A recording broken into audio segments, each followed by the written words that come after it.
আসসালামু আলাইকুম। ওয়ালাইকুম আসসালাম। অসংখ্য ধন্যবাদ ভাইজান আপনাকে কথা বলার সুযোগ করে দেওয়ার জন্য। তো ভাইজান সর্বপ্রথমে জানতে চাচ্ছি আপনি কেমন আছেন? ভালো ভালো আছেন? ইনশাআল্লাহ ভালো। আলহামদুলিল্লাহ, যা আল্লাহ পাক আপনাকে ভালো রেখেছে। তো ভাইজান আপনার নামটা জানতে পারি?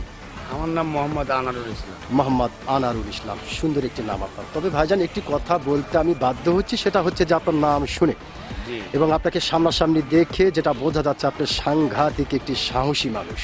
হ্যাঁ এটা কিন্তু ভাইজান আপনাকে দেখে বোঝা যাচ্ছে যে আপনি ছোটবেলা থেকে প্রচণ্ড একটি সাহসী মানুষ। তো ভাইজান আপনি যেহেতু বাংলাদেশের একজন সচেতন মানুষ এবং একজন সাহসী মানুষ, সেই ক্ষেত্রে এই বিষয়টি আপনার কাছ থেকে জানতে চাচ্ছি যে আমাদের বাংলাদেশে একটি নির্বাচন হতে চলেছে। জি তো এই নির্বাচনকে ঘিরে বাংলাদেশের বিভিন্ন ধরনের মানুষ বিভিন্ন ধরনের কথা বলছে। কেউ বলছে এই নির্বাচন আওয়ামী লীগ ছাড়া হবেই না, জায়েজই হবে না। আবার কেউ বলছে না, এই নির্বাচন সুষ্ঠুভাবেই হবে, গণতান্ত্রিকভাবেই হবে। তো ভাইজান আপনি কোনটা মনে করেন? হ্যাঁ সুস্থভাবেই হবে। সুষ্ঠুভাবেই হবে, ভাবে হ্যাঁ গণতান্ত্রিকভাবেই হবে, জি। কোনো সমস্যা নেই। না, তারা কোনো বলতেছে যে সমস্যা আসলে আওয়ামী লীগ ছাড়া জায়েজ হবে না, তারা আসলে সঠিক বলছে না, না হলে অসঠিক। অসঠিক। অসংখ্য ধন্যবাদ ভাইজান আপনাকে, আপনি সত্যিকারের একজন সাহসী মানুষ। আপনি কিন্তু আপনার সাহসিকতার পরিচয় দিয়েছেন। অসংখ্য ধন্যবাদ আপনাকে।